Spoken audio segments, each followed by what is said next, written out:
Every year, Samsung releases several Galaxy smartphones, but there's always one model in particular that people seem to overlook, and it might be the best one for most people. So today I want to tell you all about it. Hey guys, I'm Ryan Thomas and I really enjoy Samsung smartphones.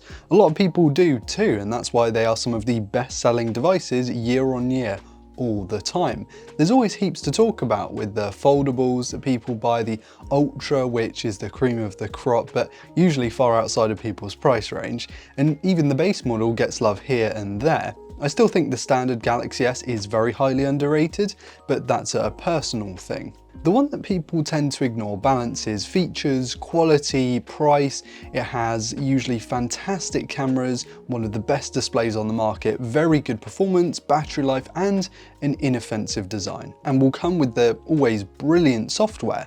I'm sure you all know what I'm about to say. It's the Galaxy S Plus model. It's the Goldilocks, the just right Galaxy every year. The one that most people should buy. It's usually a few $100s cheaper than the Ultra variant, which makes the monthly contract or outright cost, if you're brave enough, far more palatable and achievable. Not everyone has 4 figures to blow on a phone, and even then this is on the upper limit of what people are willing to pay. And you still get loads of what makes the Galaxy S line so good, but without those extras. Like if you don't use the S Pen, or you want your Galaxy to not have those corners that are going to tear your hands off, the friendlier and more usable device with fewer frills is the more sensible option. It lacks the long periscope telephoto lens and has a slightly cut down rest of the camera setup, and the single Snapdragon chip is reserved for the Ultra, where with the Plus, depending on where you live and where you buy your phone from, it could have an Exynos chip.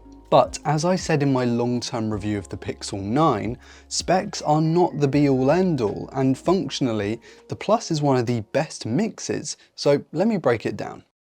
Samsung makes some of the best displays on smartphones, and you can get all of that with the Plus. It's still a nice big screen, which statistically is what buyers want. The general public are voting with their wallets and want big screen phones for more immersive gaming and watching videos. Heck, even texting is far easier with a bigger screen since they're wider and the keys can be bigger. You don't have to give that up with the Plus, and actually the quality is as good as the best of the best. Not really a compromise there. You still get the wonderful IP68 rating, robust and very premium feeling build, which should absolutely be there because it's still an expensive phone even if it isn't the Ultra pricing. But it does still feel like you're buying something special, even though it's not technically the flagship model. The performance is all there whether you buy the Exynos or the Snapdragon version. You're still getting loads of RAM and storage, and it's still highly unlikely that you'll run into any kind of speed issues, even if you're a bit of a hardcore gamer.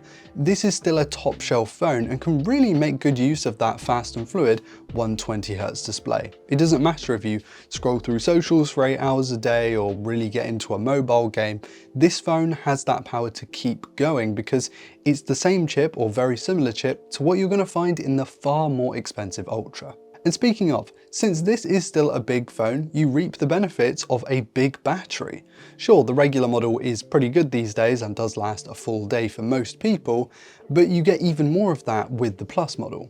This year, the S24 Ultra only had a battery about 2% larger than the Plus this year, so there's parity for sure. The Plus model will also get most people through a full day with absolutely no dramas. And by most, I mean anyone who isn't an esports level gamer or those that leave their phone on a loop for YouTube for like 16 to 18 hours a day. Even with a pair of buds connected, maybe a smartwatch as well, the Plus is still a trooper and delivers that longevity that so many of us want from our smartphones. A full day, top it up at night, bish bash bosh. And the Plus does have the same charging speeds over a cable and wirelessly as the full fat Ultra, so you're not giving up any of that either. Okay, so the Plus cameras do tend to be quite cut down significantly from the Ultra SKU, and that's perhaps where you will feel the biggest drop off in quality, but as long as you aren't a complete camera snob, these are still a really solid set of cameras, and you're still going to benefit from Samsung's very good photo processing. You get the main big hitters here with a wide and ultra wide and a telephoto and a selfie, but the sensors are smaller and the reach of those lenses isn't quite as good as what you'll find on the Ultra SKU, but there's still heaps of quality with the Plus model cameras. You know, the main sensor's still nice and big, and functionally it has everything you need. There's no need for 200 megapixel cameras all of the time. There's still loads of sharpness, dynamic range, the ability to shoot manually, and the colours tend to pop a little more than what you would find with the Pixel or OnePlus if you're so inclined. It can still shoot 8K video or 240 FPS 1080p slow motion, and since the base model is 256GB, there's still plenty of space for all of your pics, though I know that there are many out there that still want the micro SD card slot. Rip that particular connector. On the Galaxy S series at least. And if you're big into AI and want all of those features, they're also available on the Plus, just like you would get from an Ultra or a foldable that can cost, maybe double the price sometimes. Stuff like circle to search, the translation stuff, all the photo manipulation goodies too. It completes the experience to make the phone feel like a top shelf model and well up to date. You still get all the cool colours, Samsung DeX, and perhaps the biggest thing you're still getting with the Plus model is the fantastic software support. When the Ultra gets a software update, the Plus does too. And with just over 6 years left on the cards for the S24 Plus, it will get software updates until 2030, which means that if, like me, you tend to buy, say, a year or two older smartphone and then just use it for a little bit longer, try and get the most out of a used device, this is a fantastic option for you, with used examples sitting between sort of 500 and 600 USD for the base model, depending on which way you want to go with colours, with condition, and where you're buying it from. But that is a pretty tempting value proposition if you ask me. Right now you can pick up a Galaxy S24 Plus for about $800 new on some sites, though I probably wouldn't right now because the follow-up is very possibly landing early next year, January, maybe February, if previous launches are anything to go by. But that's a pretty good deal considering you're getting a lot of what makes the Ultra a brilliant phone, but without a few bits that the flagship enthusiasts really want, the S Pen and the Uber camera setup. For most people, the Galaxy Plus is the one to go for, thanks to it ticking almost all the boxes of what consumers seem to want, out of the current crop of top tier devices at least. Our needs have changed over the years.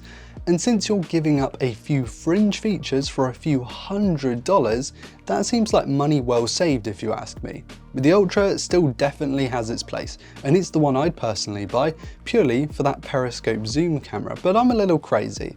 And the Galaxy Plus is the most underrated and forgotten Galaxy every year. What do you guys think of the Galaxy Plus? I've read your comments. I know a lot of you really like the Plus, and mostly we cover sort of the normal one and the Ultra on this channel, and I will try my best to make sure that the next version of the Samsung Galaxy Plus gets more screen time. But sometimes that is out of my hands and I just have to request the devices where I can. I'm still using my Galaxy S22 Plus for a few little work duties, and I really like the pink that it came in. It's just a brilliant model, and again, the one that I think most people should buy because seemingly people want big devices. So seems like a no-brainer. Let me know in the comments what you think, and once you're down there, please do hit like if you enjoyed today's content and subscribe to never miss another upload. I've been Ryan Thomas, and I will catch you later. Cheers.